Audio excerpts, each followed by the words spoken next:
Good morning. Good morning. So this is recorded for the Sunday after Thanksgiving, 2021.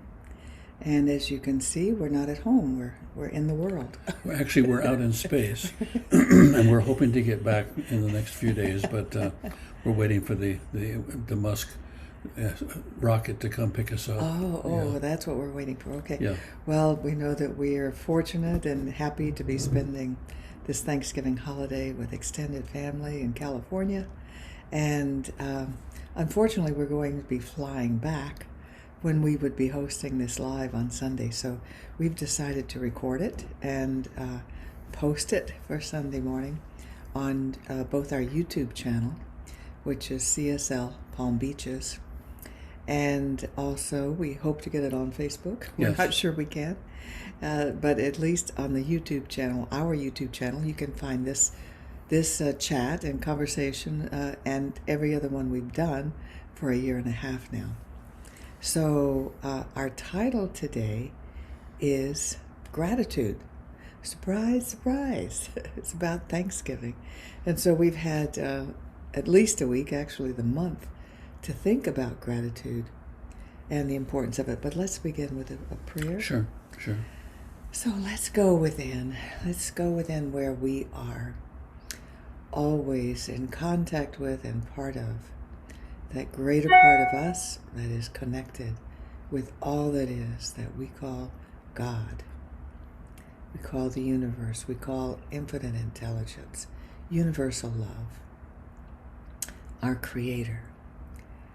And we know that as we feel our oneness with it, we can't help but feel gratitude. Gratitude for being alive in this moment. We allow ourselves to fully embrace the power, the joy, the beauty, the magnificence, and the possibility of the now, of this moment being given to us as a gift. We give thanks for this realization. We celebrate this day. We celebrate this opportunity. We celebrate this ability to have a connection, even across time and distance. And we give great thanks. Together we say. And so it is. And so it is. So I just want to make sure our volume is up all the way. Okay. This is the techie right here. Sometimes. Reverend Bob.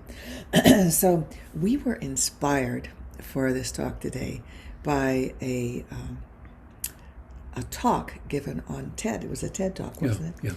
Yeah. By someone you may know. His name is Brother David. I believe it's pronounced Steindl-Rast, although I think I've heard it said Stendelrast. But if he is as German as I think it is, it would be pronounced Steindl-Rast. And Judith would know that because she speaks German. Yeah. But nevertheless, it might be Stendelrast just because of so many English-speaking people enjoying him. But his topic was on gratitude, and we were really inspired by it because it was so simple and so true. And he starts by saying, we human beings have one thing in common. All across the globe, every single human being, you could say this about. We all want to be happy. We just all want to be happy. And I don't think we'd have a single person disagree with us about that in commonness. And so, but then the mystery is, well, how do we become happy? Because we all know people who seem to have everything, and yet they're not happy. They want something different, or they want more of what they already have. And then we all know people who've suffered great misfortune and suffering, and yet they find themselves just so They're so grateful to be alive. Yeah, I was struck with watching a clip, and I think it was on YouTube, of a family in Africa, no shoes, no water, no bathrooms, no 7-Eleven, no donuts, no HBO. No donuts. Dancing to makeshift drums and makeshift instruments, and they were happy. And so happy, it is not a result of stuff, how much you have. In fact, one of the things we know about stuff is the more of it you get, the more addicted you get to getting more stuff. And before, and never getting rid of what you right. have. Well, let's not even talk about that. But the problem with that, of course, is that it becomes addictive. Stuff becomes addictive because it suggests to us that we're going to be happy, and we experience momentary happiness when we get the stuff we want to get, but it's not lasting. Right. So, what is universal with happiness, and how do we get more of it? Well, you start with your own experience. When have you felt happy and grateful? So you examine that and look at it. And when I do that, it frankly, it becomes a habit, and so you're grateful all the time. But in times when I wasn't feeling happy and grateful, I started making a gratitude list. And you start with the basics. I'm alive. I'm here. I'm breathing in and out. Because each moment is, as David Steindl-Rast says, is a given moment. It's a gift. It's a gift. It's a given moment. We didn't do anything to earn it. We didn't do anything to buy it. It's given. It's a free gift. So what he's talking about in his talk, and what we're talking about, is that happiness is not the gift. Gratitude is the gift that creates happiness. Exactly. When we're grateful, when we experience gratitude, that changes everything. When we experience gratitude, we experience happiness. And recently, I had the misfortune and the good fortune of having to go to the hospital and be admitted to the hospital for a few days. And Judith is gone. Oh, she's back. Okay. And it was really interesting because I wasn't grateful initially to be there. Who? But then I was grateful to be alive. And then I was grateful to be in a place where the people that were there cared. And as soon as I became grateful, I found myself feeling happy that I was alive and happy with the people. And people commented, you have such a good attitude. And I realized that what started was gratitude rather than lament, or shifted from lament to, oh my God, I'm going to have to go to the hospital. I don't want to do this. I don't like this. To I am grateful. I was grateful for the mattress. It was a very nice mattress on the bed. So I started being grateful fairly early on, and I started having a positive experience. And so how can you be happy when you're in the hospital? How can you be happy when you're in a negative situation, a situation that you would have perceived as negative? Well, then one possibility is stop, look around, and ask yourself, what is it that's happening to me right now that I can be grateful for? What is it that's happening right now that I can actually say, wow, I am blessed to have this in my life, or this experience? And I think we tend to forget that. We tend to project into the future. I could have very well said, well, yeah, I'm in the hospital, but what if I don't make it? I mean, what if things get really bad? And it's been 10 minutes and nobody's come in, and the beeping is going on. When the beeping went on, I thought, well, that's good. I still have a heartbeat. If it wasn't beeping, and I wouldn't be having. I had to make that transformation from worry and fear to gratitude and joy.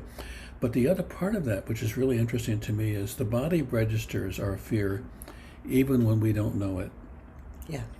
And the best example of that, and since I'm talking about having been in the hospital, I'll share a little bit more about that, is that a nurse came in to draw my blood, and I don't really like that. It's not your favorite thing? It's not my favorite thing, and since I began to look like a pincushion with all the different places they were trying to find blood, and they found that it had escaped and gone to another vein, when she said, draw blood, and then she said, I'll take your blood pressure too. And I wasn't panicked, I wasn't frightened, I wasn't afraid. I knew that this was going to be a procedure they do, and it would be done quickly. And she drew the blood, and it went fine. And then she took my blood pressure, and it was twice what it should have been. My body registered my fear. Mm-hmm. My body registered. How often are you in a mental state of fear or anxiety because of the view you have of the world? And how often does that impact on the body that you have in a negative way that you don't realize because you've learned to tolerate it or you've learned to put up with it? I know when I'm sitting in heavy traffic and everything comes to a complete halt, I look at my Apple Watch, which tells me when to breathe and exercise and everything else, and I notice that my pulse rate goes up. And so, what's all just to look at it, just to check it, right? No, because the traffic stopped. So I'm traffic on stopped. I-95 driving, and the traffic comes to a complete halt. I look at my watch; it was 58. Now it's 67. And if I sit in traffic for very long, it's 72. Why is my pulse going up sitting in traffic? Because my view of being stuck in traffic is I will be here forever. There's that mental state that we get into, which projects the experience we're having into the very worst possibility. We don't actually cognitively say, I'll be stuck here forever. Our body responds to that fear, though, that way. So why would I come home, get out of the car, and come into the house and say, God, I'm exhausted. So glad to be here. Yeah, why am I exhausted? Because I've had a racing pulse, I've had an increased blood pressure, and all of that was because I thought I would be sitting in traffic for the rest of my natural life, which is absolutely absurd. But so part of the gratitude is when we begin to approach life with gratitude, we begin to separate ourselves from the fear that limits us in our experience and our ability. I keep disappearing. I know. Got to sit up. That's because we're out in outer space. Oh, okay. We're space cadets. But the longer we sit in fear and anxiety, the more our body responds to that and the less grateful we are. But as soon as we practice gratitude in anything, it's as if the world opens up. It's like a flower that is closed because of the dark, and the sun comes out and the flower opens. And suddenly you see it's a beautiful flower. And we're beautiful flowers if we allow ourselves to open and be open.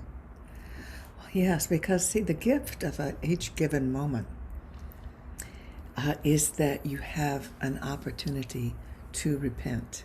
And I don't mean that in the traditional Christian sense of forgiving yourself or anything, but repent actually means rethink.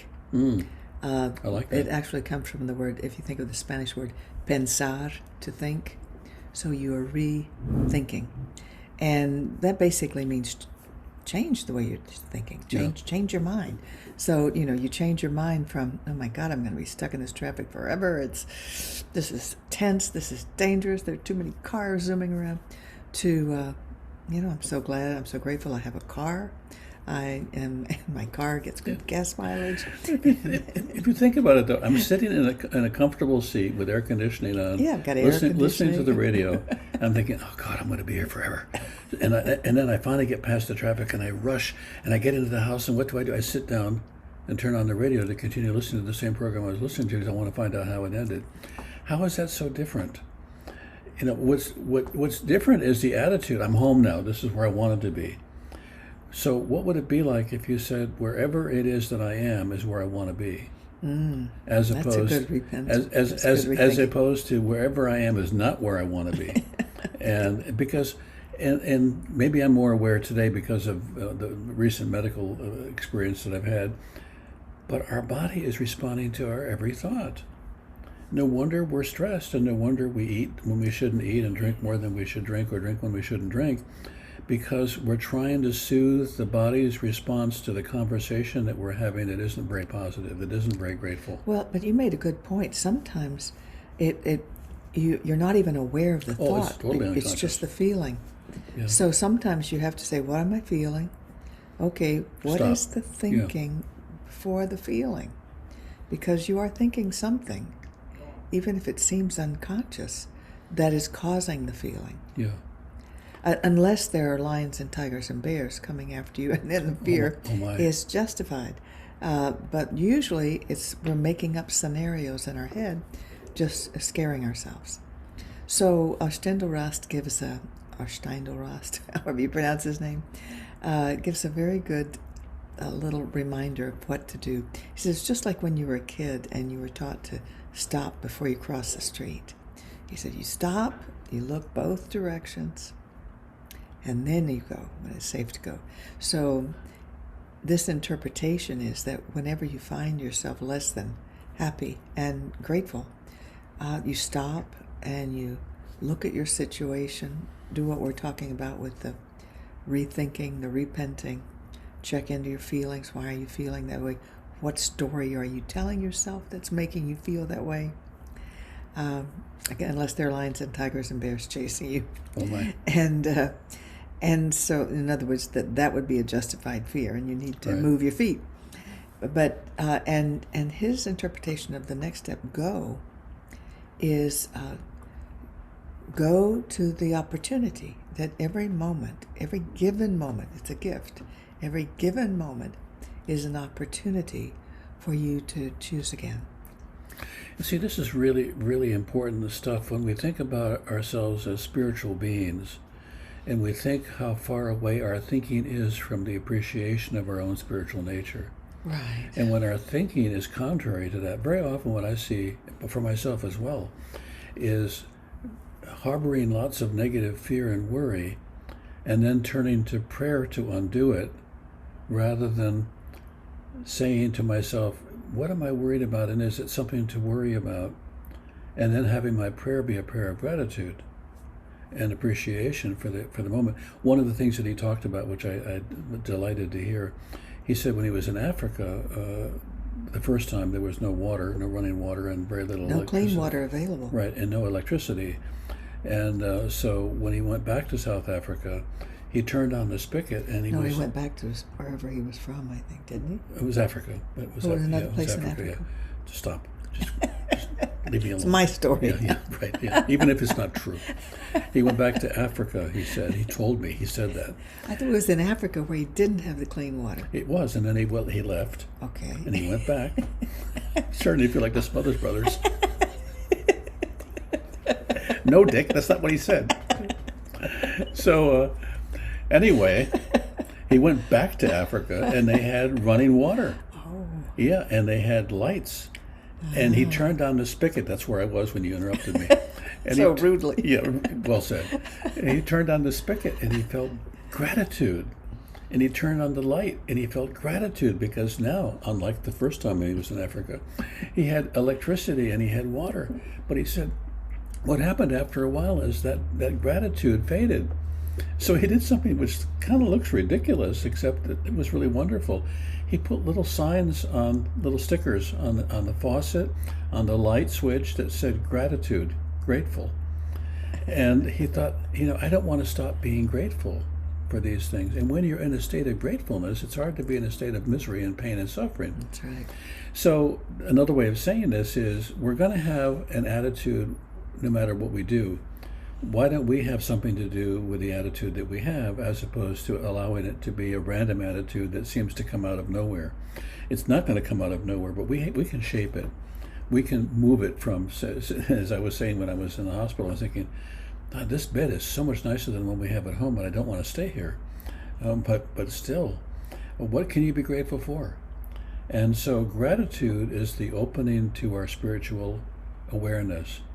Until you have gratitude, for many of us, spirituality is another lifesaver that we hope will keep us from drowning, a life preserver, as opposed to being in the water and saying, I'm so grateful that I can swim. And the prayer could be that I can swim well and I can swim strong, as opposed to I'm drowning and send me a preserver. And so what I want us to do in our mind is to switch from prayers of desperation to prayers of gratitude and appreciation. Mm-hmm. Because when we change our mind, we are then given the opportunity to have choices, to do what we want to within that moment. One of the things that he's talking about in his talk when he was in Africa was that every moment, the gift of the moment is the opportunity to make choices. The gift of the moment is the opportunity to take advantage of a plethora of things that you could choose to say, do, be, experience, or know in that moment. And the moments that we're given are truly gifts. They're given without restriction. They're given without rules. They're given without limitation. They're just given to us each moment. And the other thing he says that I love, he talks about And you think the opportunity only comes once in a lifetime. And he said, each moment that you don't take advantage of will be followed by another moment until you take advantage of that one. That's amazing to think about, isn't it? Yeah, yeah. You know, how many seconds, moments are there in an awake day? You know, Yeah. that's a lot of opportunity. Right, and so the real power of this message is that you can live into the moment, or you can live at the effect of the moment. You can be the negative consequence of your thinking, or you can be the opening to the possibility of great and grand things. Exactly. So it can be opportunities. I want to stress that. Yeah.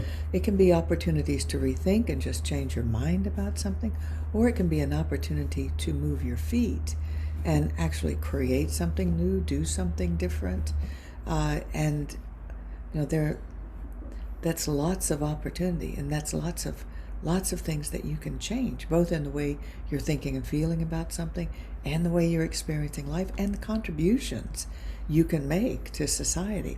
He points out that right now we have a pyramid kind of system of the haves and have-nots.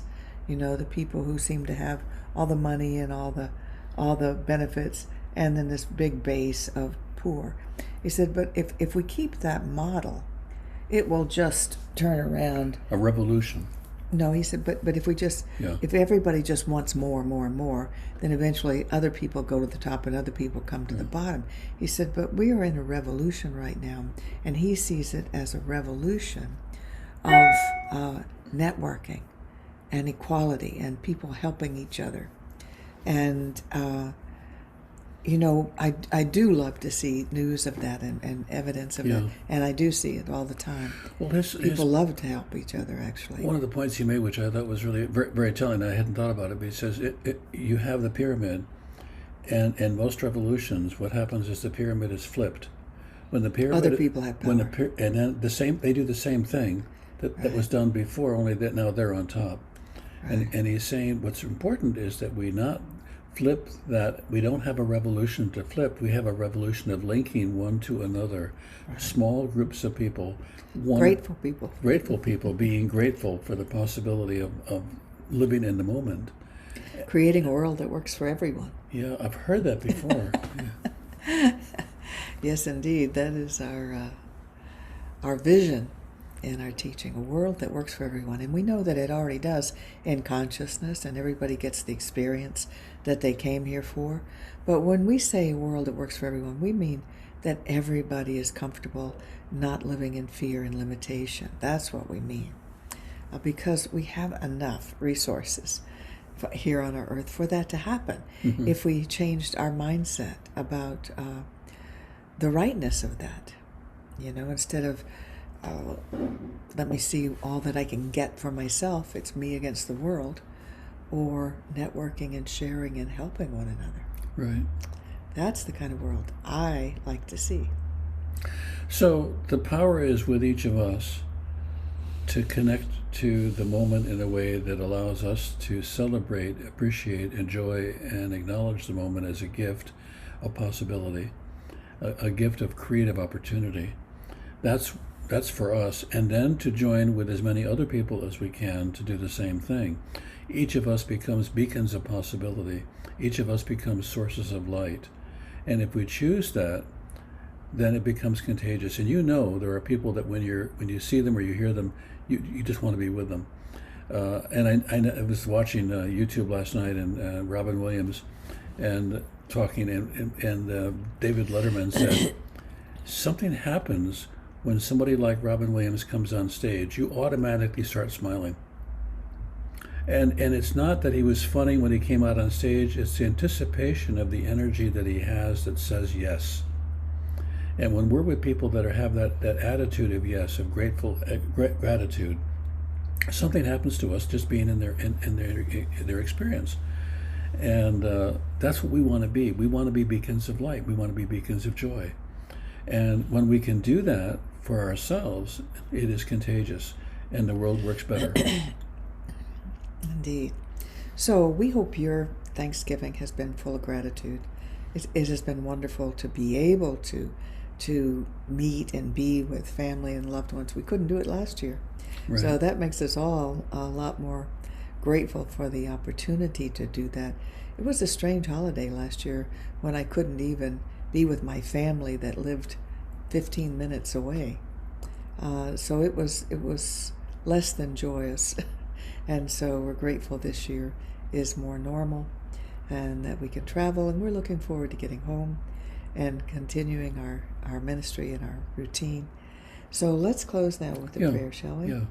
Okay. So what we know right here and right now is that each of us is an opportunity for divine expression of good, of love, of joy, and of appreciation.